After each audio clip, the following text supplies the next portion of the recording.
Biggest myth young athletes believe about lifting, speed, like speed work. You can't be on the game all night playing till 2 o'clock. Come on, don't be on the game. 100 men versus one gorilla. Yes, it could be done, right? Okay. But I'm gonna tell you gotta pack him up and get him up out of here, bro. Yeah, somebody gotta take his phone. Pack him up and get him up out of here, dude. Yes. Because this man posted these old ass videos of him cooking Shiloh when he was in high school and probably like his freshman year of college. Oh, you thought this was a game, huh? Oh, you slept, you missed the range, huh? I don't switch sides. Yo, what it do? It's your boy Brock, and this is the broadcast. I'm joined with my co-host with the most, Mr. Patty Pat Talk. Yo, what's good? Hey, we're talking about being successful for our aspiring athletes and our current pro athletes. Hosted by yours truly, Mr. Mike Brockers, first round pick, 11-year vet. We're talking about the real stories, real strategies, and real struggles on and off the field. Today's sponsors are Brock Brand Clothing. Be ready, opportunity comes knocking. And Ready Sports Drink. You want something great while you hydrate? Try Ready Sports Drink. This show is about more than just stats and contracts. It's about the full journey and business moves that you need to make to help build your legacy when the lights go out. Yes, sir. Yes, sir. Today's episode is a very special episode because we're talking about how to train like a pro, how to diet for longevity, and also how to prevent some of those nagging injuries some of these athletes have. But we also got to touch a little bit on some of our locker room talk, including AJ's dreamy proposal wedding to his fiancée this over the weekend. We got to talk about AB routing up Shiloh Sanders because that was, I don't know how that's going to go. I don't know if that's going to be good or bad, for us. I got something for him. No, for sure. And we got to talk about the barbershop talk that's been going on all week. So we got to give our input on 100 men versus one gorilla. We go give our little talking points on that, so y'all stay tuned. Yeah, bro. So we put up a poll, and we got a few questions from some of our listeners. So somebody asked, what is a real professional training schedule look like?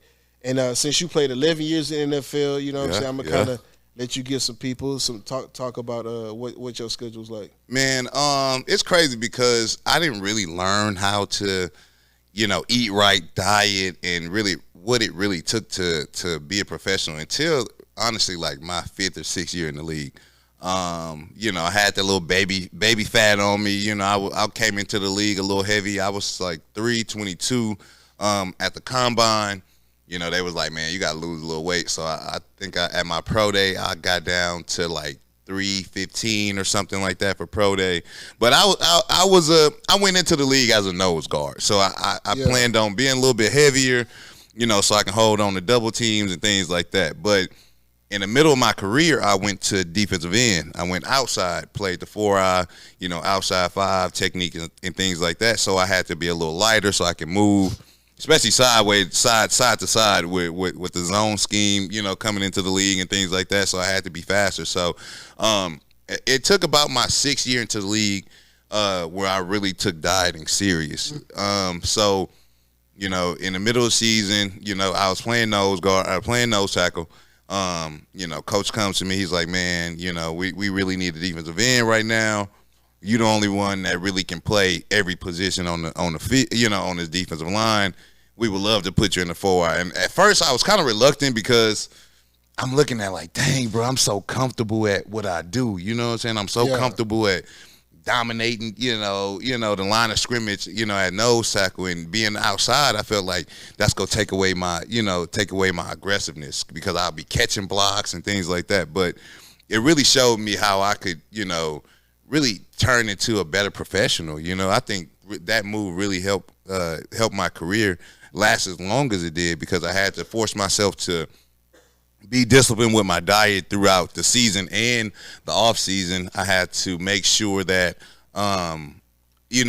I was at the right weight all season. I couldn't gain weight through the season. A lot of guys, and the NFL guys know that you gain weight throughout the season sometimes because you're not doing as much as you did in the off season. Yeah. So, for me, I was working out that season, working to be defensive end. I played 4. I think I played at 310. And then that following off season, I kept that same diet. But what was you doing, like, from the morning till when you get laying in bed at night, like kind of like what was that schedule like from going from nose tackle to DN to drop that weight? Well, I definitely had to stop. I stopped eating carbs for real. I stopped eating bad carbs. Like obviously, you eating just bread in the morning, toast. I just cut out all carbs. So when we ate, like me and my wife ate pasta, things like that. We used to eat it with, zucchini pasta. We used to eat healthier grain pastas, things like that. And I just stopped really eating carbs and drinking a lot of water, not drinking my calories. I used to do a lot of that juice. The juice is my biggest thing, drinking a lot of juice and things like that. So for me, it was just about the discipline, bro. It was the discipline it took to, not eat after 7, things like that. Eat fruit. If I was eating after 7, eat fruit, staying hydrated, things like that. So I think what it really took is the discipline when it, comes to dieting. I feel like that's a big thing. Anytime with dieting, is discipline, because you be like, damn, bro, it's 7:15. Yeah. I still could, you know what I'm saying, let me sneak a little meal in, but then you like, fuck, I lost that discipline already. Because if you do it once, then you be like, man, today 8 o'clock, I'm hungry. So that dieting shit, bro, that shit, it's intense. It's tough, but for me, I learned really through AD, and I talk about it all the time. Shout out AD, bro. Shout out AD, man. That's my dog. He's still lifting. He's still working out. He still work out like a maniac. I'm like, bro, what are you doing? But he really showed me how to work out through the off season. I recall the story. I believe I told you, but man, I'm calling this man on the phone. We just got finished playing in the Super Bowl, so this is, at this time like early February or whatever. And I called him like 2 weeks after the Super Bowl, like, man, how you feeling? I didn't even want to talk to him. And he was like, man, I'm working out. And I'm like, what? And he's like, yeah, bro, shit, I've been working out for about, a couple of weeks. I'm like, bro, you worked out right after the game? Yeah. He was like, yeah, bro, I started working out, right after the football season, bro. This is how I get better. This is how I dominate. I dominate in all season. So from that point on, that kind of, my mindset switched when it was like, man, the best defensive tackle, in a game that probably has played this game is working out a week after the Super Bowl, not even giving himself time to rest. He's always, on point. That got me to thinking like, bruh, you know what? I need to be on point. I can't just have him doing, all these extra reps or, going overboard to be the best he can be, and I can't do the same. Yeah. So for me, that's what really – changed my mindset when it came to, being a professional and things like that. All right, another question we got. The biggest myth young athletes believe about lifting, speed, and speed work.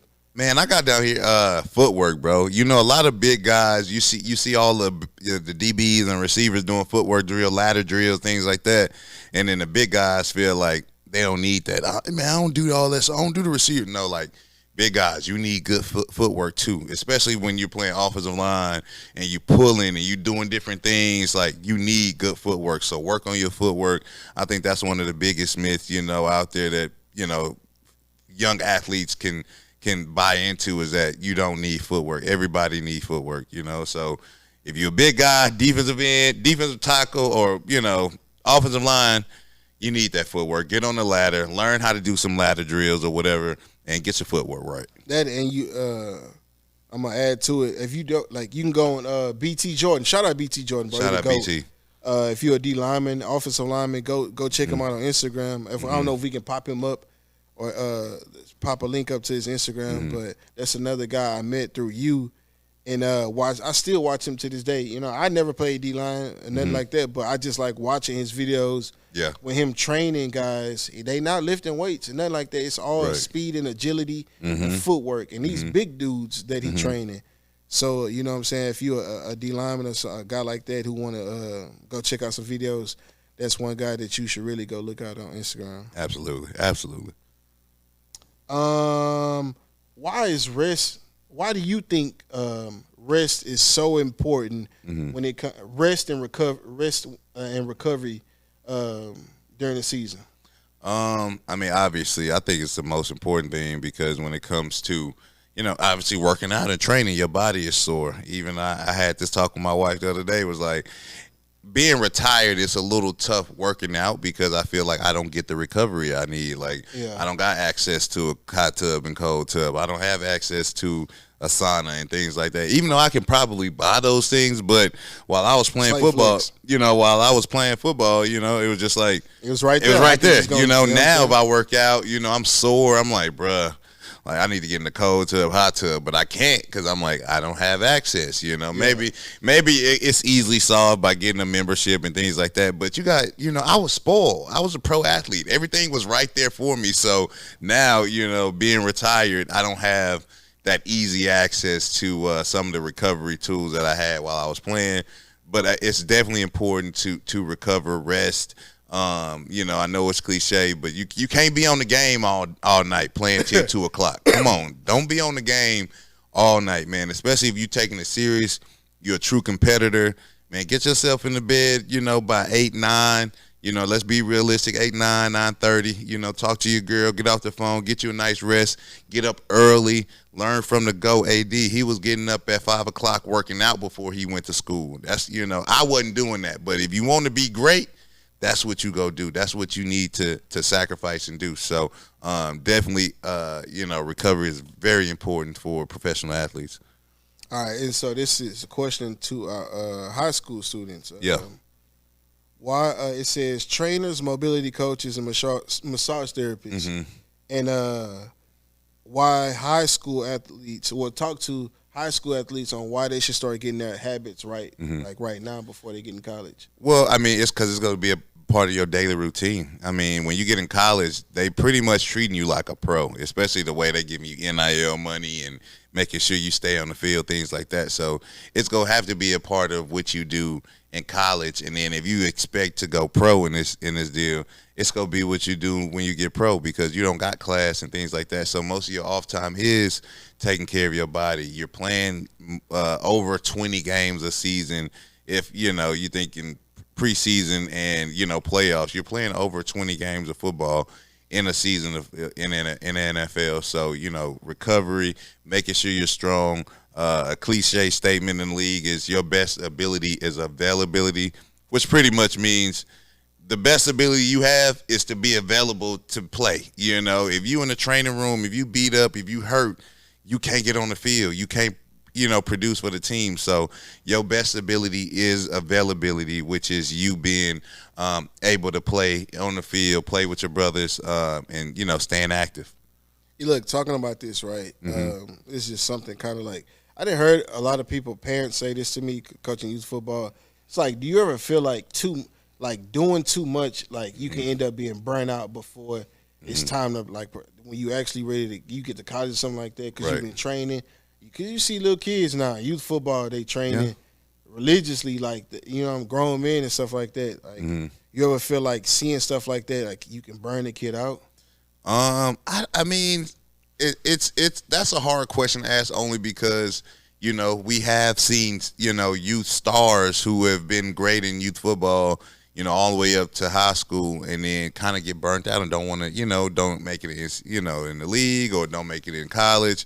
So I would say if there is a time for a kid to be just a kid and learning the game of football or learning the game of soccer, things like that at an early age. And once they start to take it seriously and you see that they want to take it seriously, you have to also build that work ethic. You have to go out there, show them like, it ain't no excuses to not show up for work. You know what I'm saying? If you're not working, somebody getting better than you. Somebody else working. Somebody else, going, especially my kids. I think about my kids, having everything, kind of silver platter for them.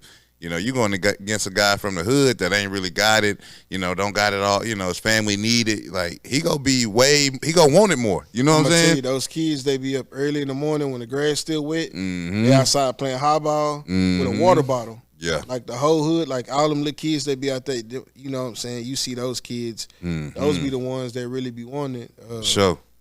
But so speaking of that, right? Now Texas football, obviously the greatest football in the U.S. So absolutely, but think about this, bro. It's like now we have football year around, bro. Yeah. We playing football. It's no off season, right? Right. So you coming from youth football, no off season. This is in Texas. I don't know how y'all do it anywhere else because I really don't give a damn about no other football nowhere else because it's, you're gonna be petty Texas, at some point in time of football the show. and then the rest, bro. Yes, sir. Literally. So you playing year-round football through youth football, and that's from ages 5, let's say up to 12, 13, right? Mm-hmm. Then you get to high school, and then you're trying to get in that grind mode where it's no days off, right? Mm-hmm. And then now you get to college, it's more grind mode, Right. no days off, right? And then you get to the league, and you finally get there, and it's like, bro, this is what some people, I feel like a lot of guys, they like, damn, I'm good. Like, I Right. made it to the league. Right. And then they kind of slack off, and then they just go, but they fall to the wayside. Mm-hmm. You gotta be able to be consistent. But how do you keep that mindset though, going from like when you just from youth football all the way up to the league, bro? So like, I mean, we can both attest to it, man. That was our dream. You know, our dream was to play in NFL. You know, my first dream was to get out my mama house. To be honest with you, you know, go to LA, go to college. You know, get out on my own. That was my first dream. Then when I got to LSU and I seen it was possible to go to the NFL because some of my peers, some of my teammates that I was around older than me, they went to the NFL. So at that point, I was like, oh, it's possible to get to the NFL from here, you know, and then, you know, knowing that I had to give what it take, you know, to work out at LSU. I think those workouts really made me who I was, you know, who I am today because, you know, I was on the brink of death. Like, most of them workouts. So for me, it's like I know I can push myself through anything because them workouts did not break me. So I can, if I'm not feeling that pain, I know I can push through anything. bro, I'm gonna just be real, like me being as good as I was in high school football, right? And then you get to the next level, and then I tear my ACL 2 years in a row. It's like I tear my right and then my left one. I was done mentally, like, because I was like, bro, I never worked out. I didn't work out in high school. I didn't get hurt. I start working out. Now I tear both of my ACLs. My mental was completely gone. So it's like, I was like, man, this football shit, I'm done with football, bro. So, you know, that kind of took me, it took me out after that. Right. And, you know, it's a lot of people, you see people tearing their ACLs 5-6 times, bro. I'm going to tell you, ACL recovery is I think it's one of the most grueling recoveries outside of open heart surgery. Don't listen, don't quote me on that. I'm just going off of, you know, something I think I read back a while ago when I was having my first surgery. But, you see now, bro. But I tore my ACL a long time ago, Right? And now you see Stephon Diggs, he back in 5 months running routes. You saw Adrian Peterson put up I think he rushed for 2,000 yards that season after he tore his ACL. After he tore his ACL, you see guys coming back after ACL tear, still running 4.3s and stuff like that. But for me, bro, it mentally it destroyed me because as being somebody who's really good at football in high school, and then you get to the next level, you're like, oh, this easy. And then now you're like, damn, now I'm done for the whole season. It's like I never had to deal with that before, and I didn't know how to take it. Like when I first going through the surgery process in general, bro, I was just like, I didn't know what to expect, right? Doctor said it's gonna be about 9 months, you know, before you start feeling like you yourself again. Yeah. So all right, you know, first week out, I'm on crutches, you know, I can't do nothing, and I was just like, this not it, bro. This not it. And you know, a few months go by, and I just started getting so angry.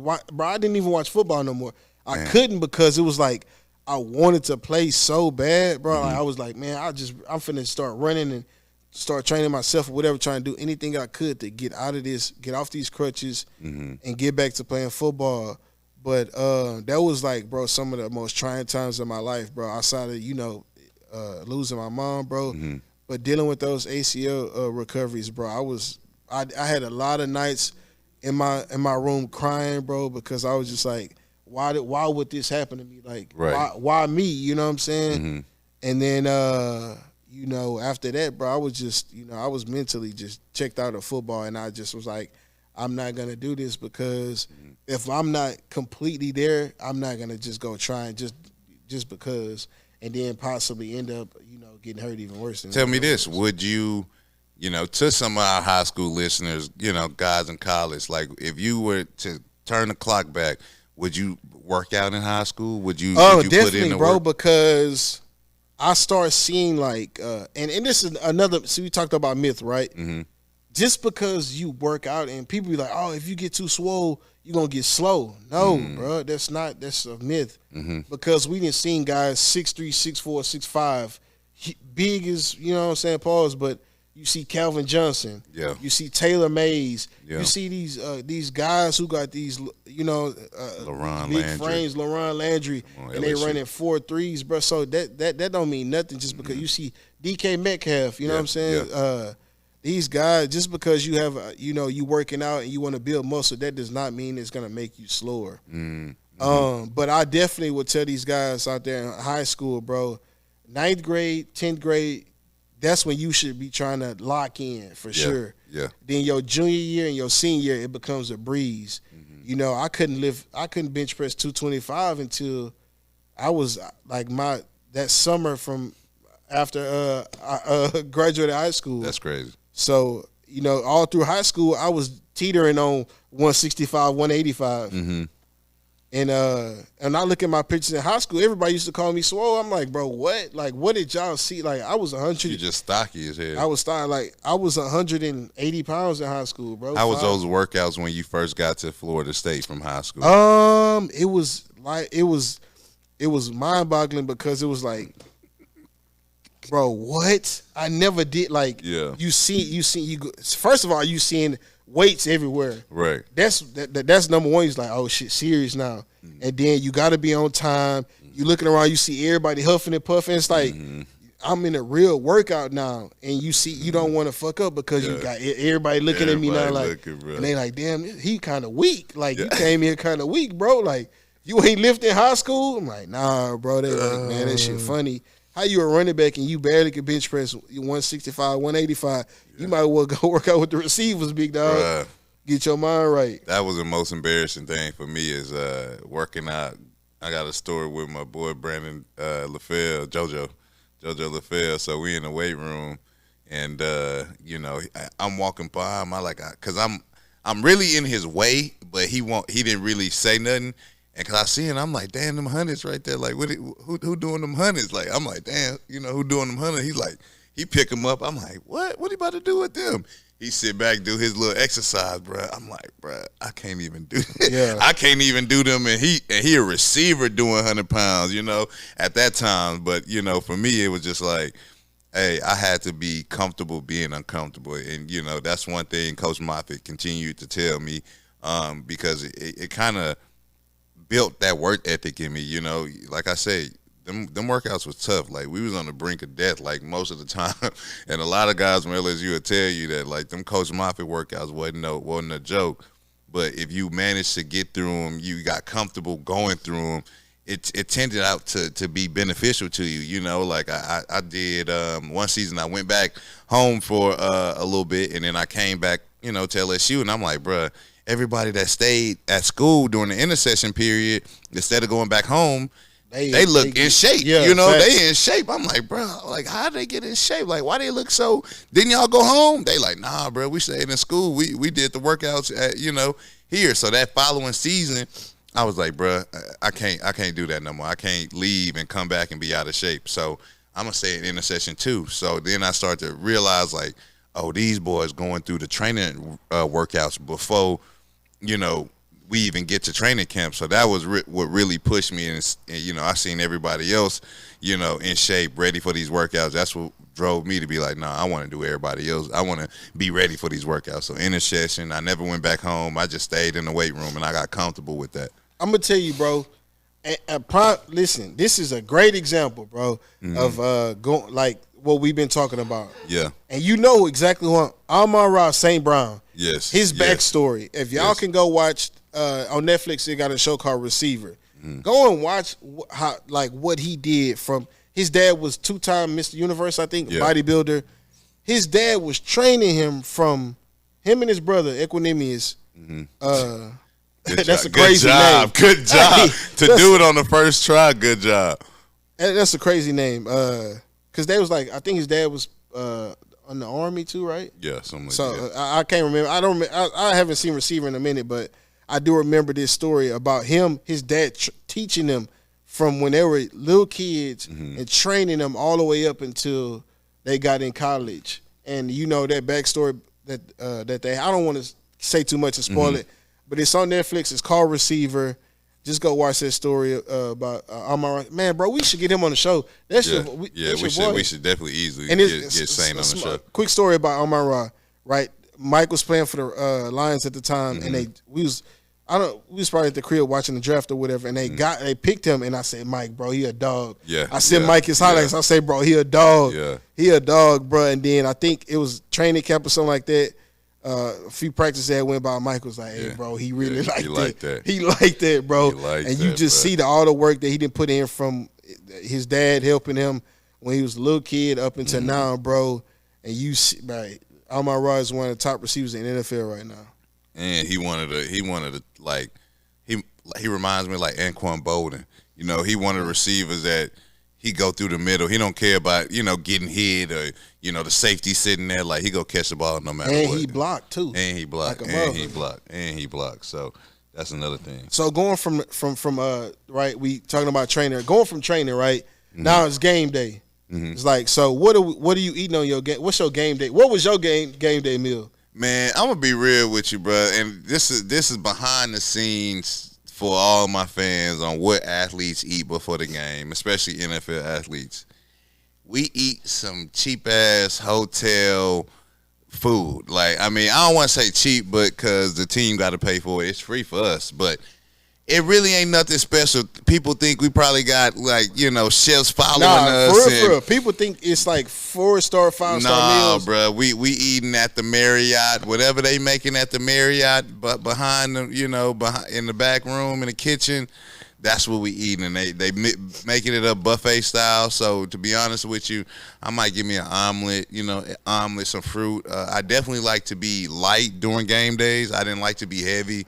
So I didn't eat a lot of steak and, a big meal before the game. You don't see people like Ocho. Shout out Ocho, bro. Say he ate McDonald's and shit like all through his career, bro. Nah, bro. I mean, there are some guys that, because the food, like I say, the food ain't nothing special. So you might, dip off before the game and go get, some breakfast sandwich or something, before the game because you didn't want to eat the regular hotel food. That's how, how bad it was, So I hate to say that. NFL, don't get over, but it's just some regular ass food. It wasn't nothing special, bro.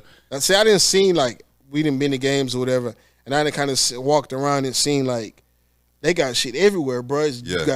So for the fans out there, if you don't know, it's been a few videos of people kind of post like the pregame or whatever. Like that shit is real. Like it's Gatorades everywhere. You got snack bar, you got fruit snacks. You got energy bars, candy, and then you got another room where it might be the food, like when the little silver things you lift up, go get you something to eat. Yeah. And then you see people going in there, they got their little plates in their hand, 2-3 little Gatorades, some water, and you know what I'm saying? You duck off somewhere and eat.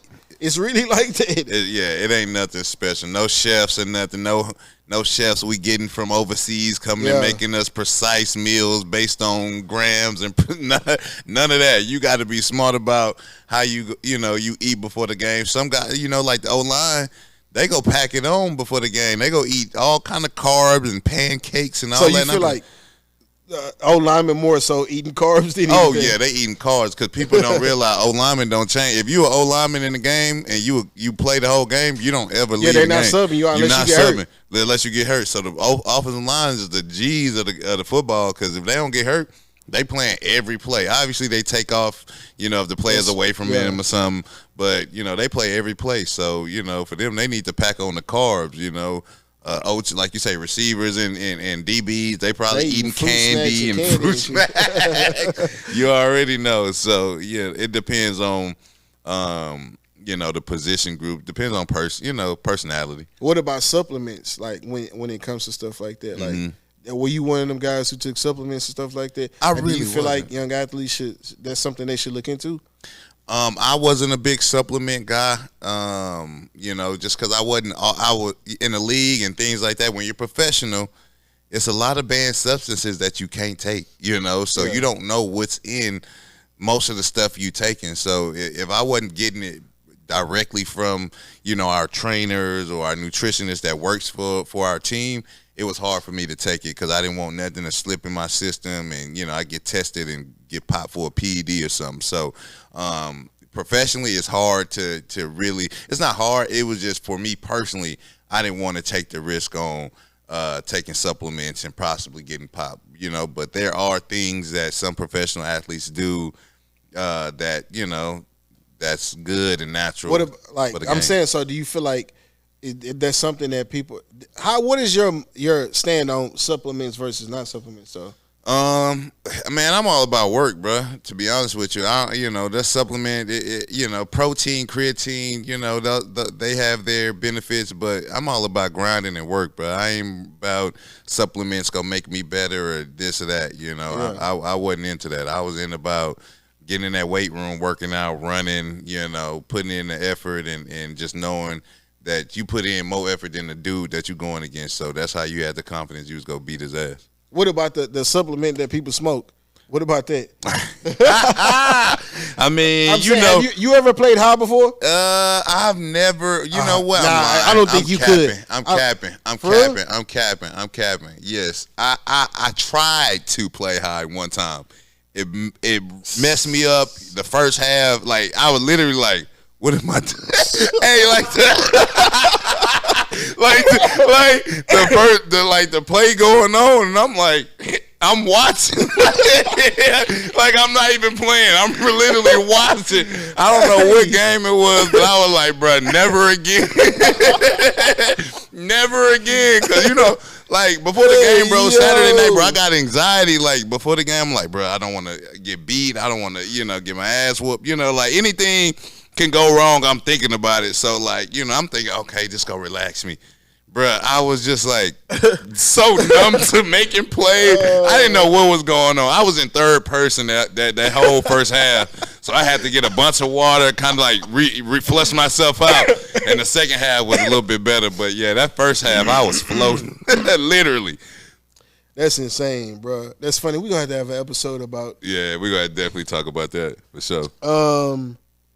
Okay, so what about now we kind of still on that subject of nutrition and stuff like that. Mm-hmm. Now that kids got these NIL, you getting this NIL money, do you feel like that they should start to get their own personal chefs to keep their nutrition like where it needs to be? I'm gonna be honest with you. If you one of them dudes and they say your name and they always say first round pick, first round talent, like Jeremiah Smith. Let's say Jeremiah Smith. Should he have a personal chef?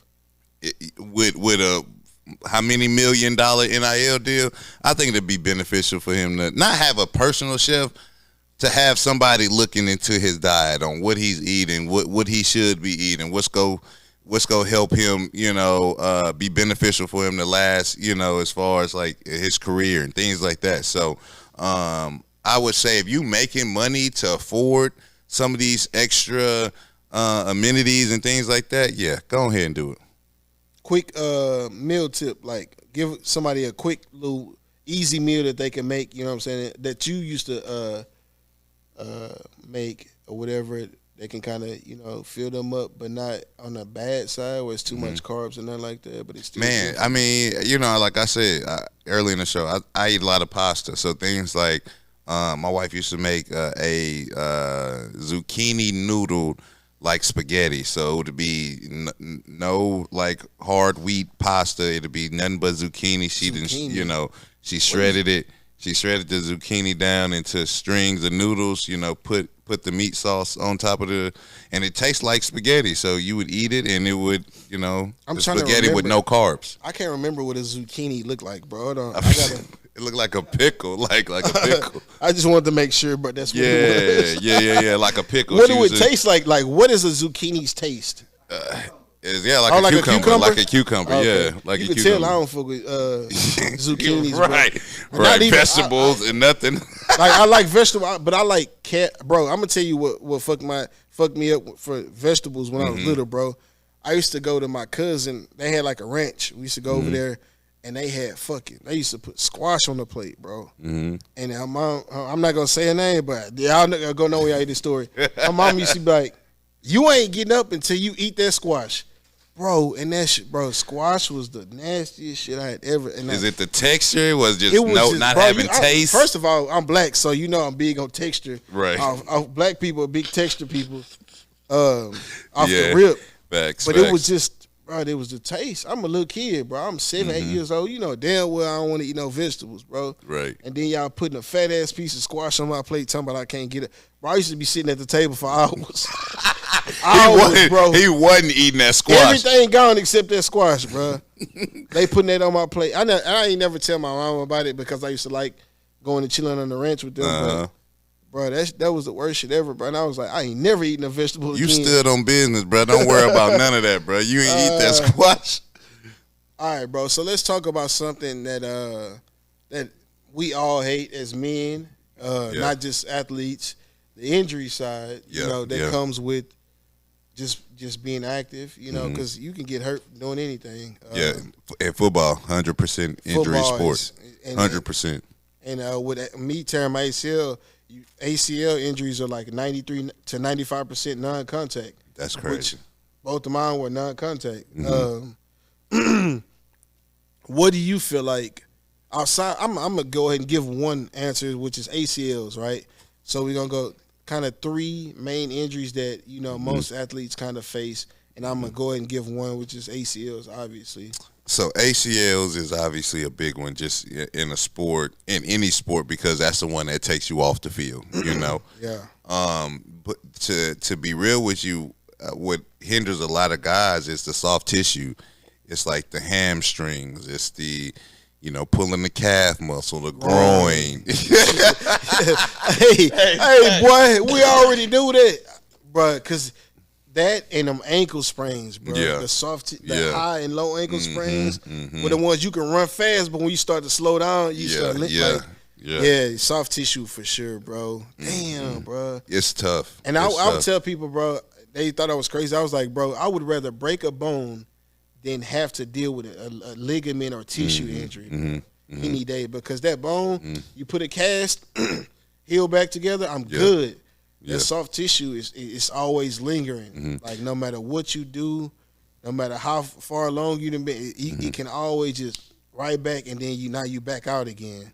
Because you spoke you spoke on the ACLs, but talk about the grueling recovery process from an ACL. Yeah, I got you. So the first one, right, was running down the sideline, about to make a cut, and my leg just gave out. Boom. I stand up, right? I jump up. I'm like, damn, this don't feel right. My leg's shaking. I'm talking about shaking like a stripper. I'm like, damn, bro, what the hell going on? But I'm holding my leg up. I'm kind of limping a little bit. And when I walk, I take one step forward, my leg go like a noodle. It just bloop, bloop. And I was like, oh, shit. Yes. I turn around. I can't remember who was behind me. I see his eyes this wide in his helmet. He was like, what the fuck? So I just fall to the ground, go to the sideline. And in my mind, I said my ACL torn. I'd never been hurt before, bro. Like, my ACL torn, I just knew it. And my leg, I'm sitting down, bro, on the training table, and my leg just shaking. And I'm like, what the fuck? Like, why is my shit doing this, bro? So, trainer, like, pressing down on my leg. They do, like, this little test where they press down on the top of your knee with one hand, like this, and then they hold the back of your calf, and then they check for instability. Yeah. My shit was, bro, my shit was like a Z, how she was moving. I'm like, hey, let me get a towel. Yeah. They was like, what? I put a towel on my head, start crying, because I knew, like, I'm like, this was 2007, 2008, bro. I'm like, my career over with, bro. Yeah. My career over. Fuck, I tore my ACL. So, time goes on, I get my surgery or whatever, and then, like I said, bro, I was in a fucked up mental state. Mentally, bro, I was like, damn, bro, like, I'm looking at myself. Talk about the process. Talk about I'm looking at myself, bro. Like, I don't know what I'm gonna do. So then, I start the physical therapy. Right? They did they did like a test. They test like the size of your leg from before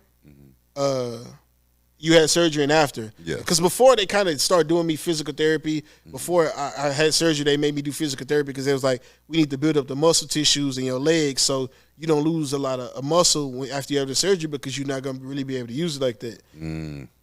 So I was doing PT before, and then after I get to the point to where now I can start doing physical therapy, right?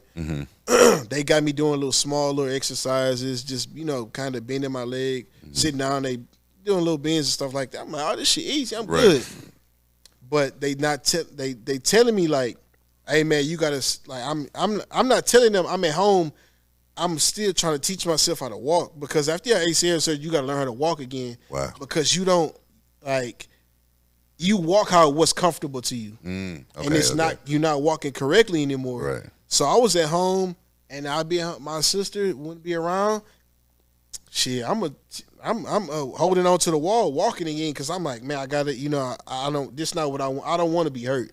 And then my doctor, they give you like this little scale where they kind of measure like the bend of your knee when you standing straight up. The angle, whatever that is. So degree. They was like, it's kind of off. Like it's not where you supposed to be at said time. So we gonna have to amp up your physical therapy. So I'm like, all right, cool, whatever. You know what I'm saying? This big ass lady walk in the room, bro. When I say she had to be every bit of 6'5". She walk in, he was like, I'm gonna tell you right now, bro, it's not gonna be easy. I'm like, all right, you know what I'm saying? Kind of gonna be doing the same little exercise or whatever. No, it's totally different. She finna get you flexible. So she's, hey, how you doing? Tall, big lady, sweet, nice. She was like, okay, I'm gonna have you lay on your stomach. If you wanna bite down on this, you can. Got the little thing that they teach. And I'm like, what this for?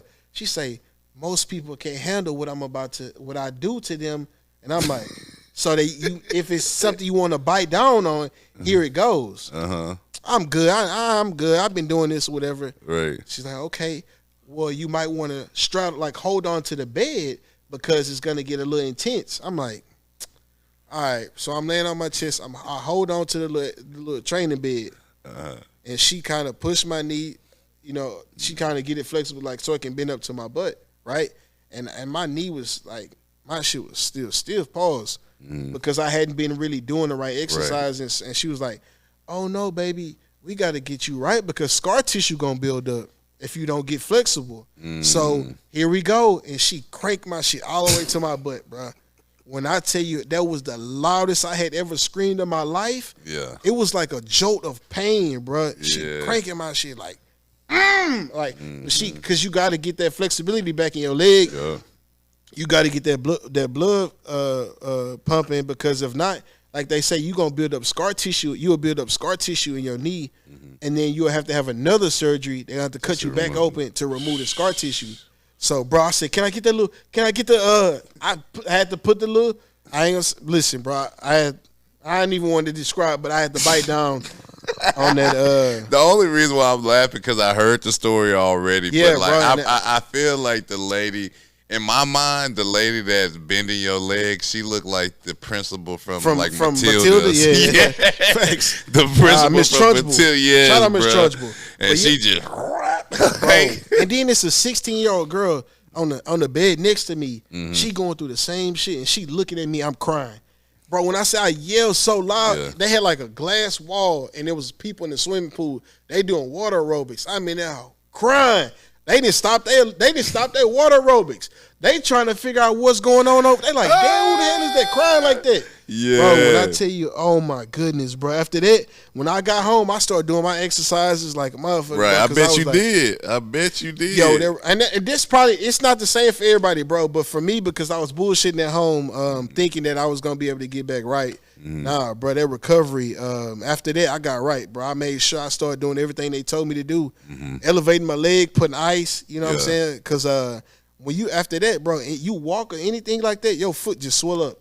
That's crazy. Because I don't remember how what they were telling me, but you do any little bit of walking without your crutches, your damn It's gonna foot mess swell you. up because they give you a brace, and this shit was so, bro. Sleeping after that was so uncomfortable because I got a brace from my hip all the way down to my ankle. Yeah. And I got to keep my leg in it for a certain month or so, whatever it was.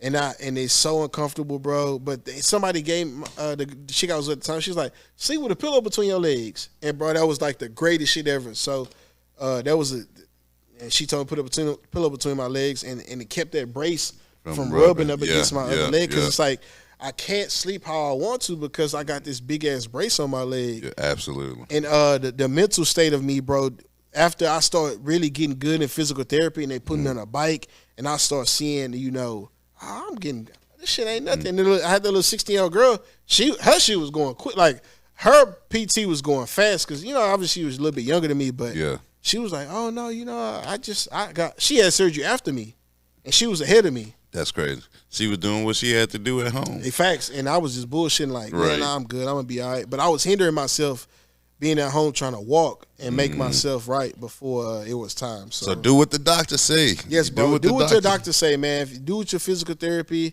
go to physical therapy. I know, man, it's rough. It's going to be rough in the beginning, bro. It's going to take a toll on you mentally. If you've never gone through it before, ACL surgery is rough, man. I'm going to be honest with you. The isolation from the team when you get hurt, I think that's the worst. I think that's the worst part because isolation from everybody, because it was like everybody is gone doing other stuff and you can't do nothing, bro. And I think that's the biggest mental hump to get over. It's like being isolated, knowing that like every little thing you do, because you feel like, dang, whatever I'm doing, I'm not progressing fast enough. Like you say, you want to hurry up and walk. You feel like, man, I'm not moving as fast as I need to move. So you, like you say, you try to do other things to speed up. The whole first month, it's like you ain't really doing much. But what I'm saying is like knowing that those little exercises at home, doing the little tedious things that you feel like, not gonna help. With ankle surgery, you got to scrunch your toes and get your toes stronger and things like that you can do at home. I think that was like the hardest part to get over with. You deal with that too, right? Yeah, I dealt with that. So so quick backstory, y'all. My boy was, going through some contract controversy in LA. He got traded to Baltimore, right? And then he did a physical, didn't pass. Well, I couldn't do it was COVID. Okay. Couldn't do the physical. Couldn't go in to do the physical at their facility because it was COVID, no traveling, no nothing. And that really hindered them, the Ravens, from looking at my ankle a little bit more in detail than they wanted to. So I just think based off the scans and the images that they got from the doctors in Houston, I just think, they just wanted to mitigate their risk. They looked at the ankle, they didn't feel like it was going to heal properly or whatever, and they just wanted to, not go forward with the contract, which is cool with me. The Rams, re-signed me. I still end up playing with the Rams. But I think, like we said, the isolated period of, being injured, being away from the team, not understanding like, because during COVID, I had to kind of rehab myself, so I was doing little things on my own. I brought in one of my coaches from high school. I had him, kind of keep me in shape and things like that, work on my endurance. But, that COVID period was definitely a weird time for I cried athletes. like a hoe. I didn't give a damn. Like, who said, bro, you good? Like, I was crying because I was like, damn, bro, this shit. No, I cried after an injury in L.A., after that injury, I was crying because I was going in my contract year, So after I got that injury, like on the field, in the back, while I was on the table, and I'm like, damn, bro, I was crying because I'm like, I lost all that money, just thinking about, getting injured that late in the season. It was like the last game, of the season. So getting hurt that late in the season, going into a contract year, I was just like, I started to cry because I was like, damn, it's over with. Man, how you think Isaiah Thomas, like, remember that? Isaiah Thomas was finna get a super max, and he got hurt. And then his career was just, he never really got, like Damon, some of we got these these playoffs. Dame just had his, tore his Achilles, and you think about being this late in your career, tearing Achilles and things like that. I mean, we're athletes, so we tend to kind of motivate ourselves, self-motivate ourselves, self-motivate ourselves. I don't know that. But we usually get ourselves over the hump to get back on the court, get back on the field, anything like that. So for us, it's just, the isolation, telling yourself that, you better than this, you progressing each day you feeling better, even though you're not feeling better. It's those things, that you got to get over when it comes to being injured. But for most athletes, like I say, man, just take it one day at a time. Do your exercises. Pat didn't let y'all know. Do the exercises. Listen to your PT. And listen to your PT, man. Do everything that they tell you to do, therapy. even outside of being in physical therapy. Yeah. So look, bro, on to our locker room talk. Yeah, now, gotta right? get the locker room talk. Gotta get there. Yes, sir. So, fun fact: Colorado. As much shit as people talked about Colorado, bro, they had the most receivers to get signed in this year's draft, bro. That's crazy. And their team ended with a above average 3.0. That's awesome. That's awesome, dog. And people, that's what you're not hearing about what Deion is doing, for that team and for that community. He is changing the outlook of the Buffaloes, franchise or the Buffaloes football organization. Just in general, bro. Just in general. He not impacting just the kids, the entire community, bro. Absolutely. Like they said that he didn't brought like $300-400 million to that community, bro. Just him by his aura, bro. Right. And we didn't see what his aura would do to people, bro. Yeah. Motherfuckers mistake confidence for cockiness. Yeah, for arrogance. For arrogance. But that's awesome. Coach Deion, we already knew you was going to continue Shout to do out your Coach thing. Prime. Coach Prime, my bad. Coach bro, Prime. Listen. Also, while we speaking about Coach Prime, he got some shoes coming out dedicated to his mom. What? That's great. That's dope. Bro, they already. Oh, I don't know if we could put a pop up or not, but bro, them is just clean. You got to show me off when we get off the show. Talk to me about we had AJ Brown's. I talked about a dreamy proposal. I'm not sure. It made me a little jealous. He had John Legend singing, at his proposal, and it kind of made me a little jealous because you think like, man, if I want to do it, I want to do it that way. But then I ain't gonna lie, bro. You kind of, man, that's a lot of pressure. That's a lot of pressure to get it done the right way, make it look the right way, make sure everybody show up, make sure people shut up about the engagement, things like that. So, shout out to AJ Brown. Bro, I saw his wife posted it. Him and his wife posted a fire ass pic. I think they were like hugging and kissing, and she had her hand out. Yeah, and they showed the ring, but you can see them in the background. It's blurred out. And all the focus is on that ring. I was like, "Oh, that's a fire!" Yeah, that's fire, pic, bro. Fire. But having John Legend, I wonder how much that costs to get John Legend to sing. Bro, but at the end of the day, think about this, Mike. You're an athlete, right? And I'm as big as AJ Brown is as an athlete. John Legend is a legendary singer, right? Right. Hey, I hit you up, right? Hey, bro, I got a signed autograph jersey for you. You know what I'm saying? I want you to come out. Yeah. I don't think they really be trying to, you know what I'm saying? Yeah. It's not about the money. It's more so experience. And then I get to hang out with you. You got a signed autograph jersey, whatever, you know what I'm saying?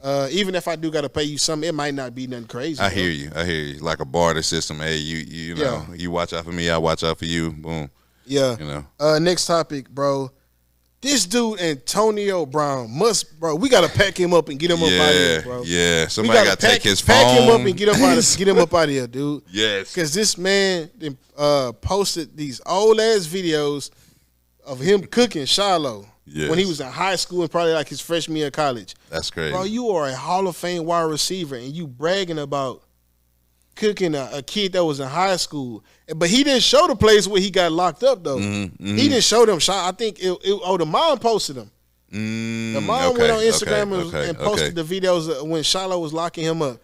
Hey, B, bro, you got to get it. Bro, you got to chill. Somebody got to take your phone, Somebody need to choke his throat, bro, like for real. Choke his throat. Grab him by his throat until his fucking eyeballs pop out. Bro, he got to be stopped because not only that, bro, you went on Twitter and leaked Pac-Man Jones' phone number. Yeah, bro, you wild. Bro, I seen Pac-Man got Pac-Man. He said, bro, I got 17,000, 20,000 people calling me, leaving messages, people talking shit to him, but he had some good messages and stuff like that from some fans. Bro, Pac-Man, I mean, bro, Antonio Brown, you out of there, AB bro, might for that be weak-ass maybe shit. pettier than you, bro. AB Man, might fuck be him, pettier bro. than That you. shit, I ain't gonna lie to you, yeah, but at the end of the day, bro, he be like on some weird shit too, cause it's Yeah. like, why you gonna, if y'all, I think him and Pac-Man was cool, right? Why you leak my phone number, like on some Yeah, weird on shit? some weird shit. You talking about, oh, he ain't check on me because of my toe. Bro, fuck that weak ass toe you got, bro. What about all the other shit you done did? You know what I'm saying? The other Right, people, right. you ain't called and checked on them. What about the women you done dogged out? You ain't Yeah. called and checked. Like, come on, bro. That's some weird shit. Then you trying to make a child look bad, bro. Yeah, Like, absolutely. And after he get drafted too, after after he he go get drafted, undrafted you or post that whatever, shit. you post that I was shit. cooking him. He saw it. Like, man, shut the fuck up, bro. Hey, yeah, somebody need to take AB phone, bro. Pack him up and get him up out of there, bro. All right, barbershop talk of the week, man. We got to get into it. I mean, I felt like doing Something was talked about a lot. Yes, It's I been mean, talked about yeah. a Over lot, these last bro. 2, I don't even know how long this been going on. It's been about a week and a half. About a 2 week weeks, and a bro. half. About a week and a half. So we got to give our little 2 cents on this topic. All right, man. So what is your insight on this 100 men versus 1 gorilla theory? All right, so boss? look, Talk to bro. me. I'm gonna tell you, 100 men versus 1 gorilla. Mhm.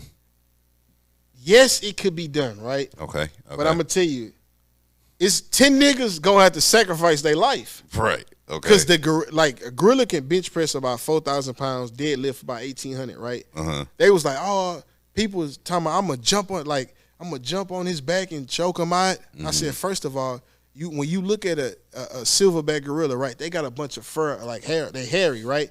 So for you to jump on his back and try and grab his neck, like it's not gonna be no easy feat. Right. And then they got a stronger bite force than a lion.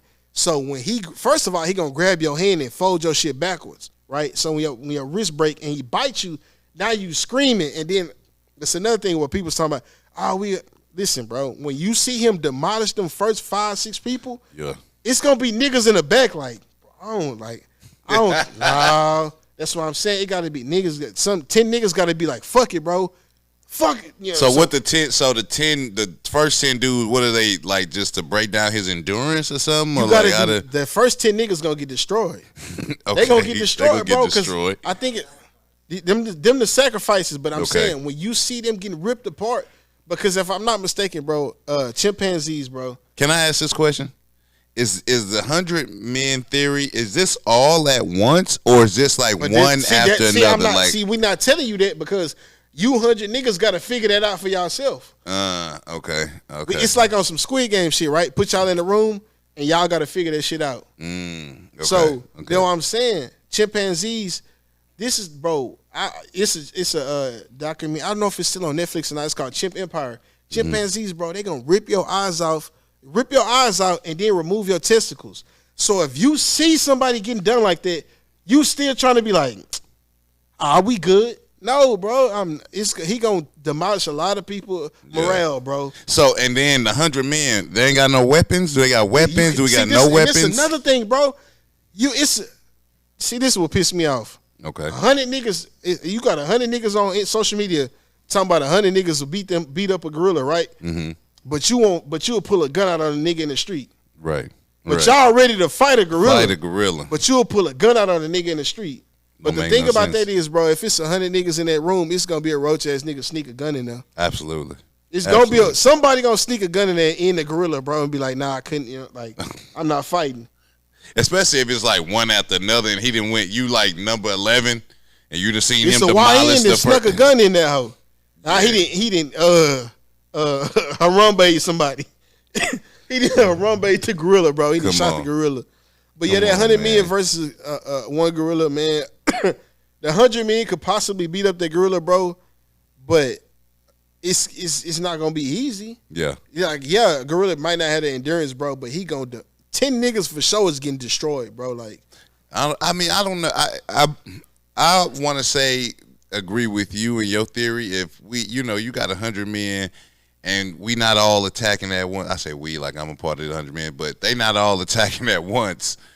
I figure the gorilla got a good chance one by one, but if there was a situation where all the men get to attack at once, some kind of reason, but you ain't got no weapon. You ain't got no weapon. You ain't got no rope. You ain't got nothing to fight. Listen, bro, think about this as a human being, bro. What do we, like with our bodies, right? we not meant to do nothing. Like that's what make it like that's why we gotta use our mind. Yeah. Because our skin is thin as fuck. Yeah, we frail. Yeah. Our hands like we can't climb trees. Like we can't do. We really just fucked off. Really, bro. If we weren't smart, we'll be all the way fucked off, bro. Like we'll be right there with the gorillas. We'll be the chimpanzees. We'll be the sloths of the world, bro. Because a sloth. See, listen. I don't want Peter to attack me, bro. I don't want Peter to attack me, bro. So I'm gonna just leave it. You can Google the sloth on your own and figure out how fucked off they are, bro. They really just Yeah. But yeah, so to that, even if 100 men attack that once, right? Mm-hmm. Think about trying to put 100 men close together. It's not. It's gonna still be not enough room for everybody to attack. I hear you. Even if you try so you kind of got to go in waves. Yeah. So you gonna be seeing your homeboys getting destroyed, bro. Like getting waves of 10. So you only gonna have 10 waves of. See, but I'm saying once you get to like the third or fourth wave, that gorilla might be he might be spent. So even if and then if you try, like you see people get scared, right? They try to run. Gorillas can move up to like 25 miles an hour. Yeah. So you can't even outrun a gorilla. So you at the gorilla's defense? You saying the gorilla go fuck up the 100 men? No. You saying no? Okay. He not gonna fuck up all 100 because eventually. Okay, gotcha. That's the thing. I kind of looked up. Gorillas got horrible endurance. So that's what I'm saying. 20 people at max. He could probably destroy 20 for sure. But he not beating 100 men. So at the end of the day, the conclusion comes to the men win the battle. I mean, because you didn't see, bro, them national. It's a video out there, bro, that made me think about it. It was a gorilla. The people filming a gorilla, like some gorillas in the jungle, and the gorilla just walked by. See, and they do this just to show their strength. Mm-hmm. He grabbed one of the cameramen. He didn't even you grab something heavy, you kind of got to pull it. He just walked by, grabbed his pants leg, and just kept moving like nothing. Drug him easy, and then just let him go and kept moving. Just they said that he did that just to show a show of strength. Bro, when you think about that, bro, it's like, come on, bro. Yeah. Somebody gonna sneak a gun in that end, bro. Yeah. Cause you think 100 men, but is it 100 buff men, 100 just regular men, 100 football players? If I'm going in there, I want 100 tribe niggas, bro. Like 100 tribe men, like yes. 100 tribe men beating a gorilla. Niggas that's naked and ain't got no shoes on and got the face paint. Why they gotta be naked, bro? Because I'm just saying they gotta be naked? Them niggas don't be having no clothes on. They just had they covered the front and back. Nigga, you basically naked. Nigga, you got on the skirt. Bruh. Them the niggas I want to go in that room with. Not pause, but I'm saying I'm talking about to fight the gorilla. Whoa, we got some good clips this video. Hey, that was crazy. That was crazy. That was crazy. It's crazy. Hey, listen, I done fucked my own self off by trying to fight this damn gorilla. Hey, listen, bro. See that? What I'm saying, bro, I gotta be quiet. All right, so now we got we gotta get to Jew over there talking shit. We gotta get to his topic. Let's get into the Saints fans. The Saints fan makes a diss track about the Saints draft pick or the Saints whole draft pick. They didn't draft nobody good, and the Saints fans are done. They tired of it, you know. Bro, they really don't even like me because if I start talking, then it's the whole Rams game. It's the penalty and all that. Bro, so listen, look. I'm a Rams fan. I can't even talk. Look, Mike, I'm glad you said that because I never when y'all brought it up, I didn't never watch it. Like this is gonna be my first time watching a video. I remember y'all saying I just left it in the chat. I didn't watch it. Okay. I'm like, man, I want to react. Bro, he went in. Yeah. I got it right here. Yeah. Yeah. Yeah. Yeah. Yeah.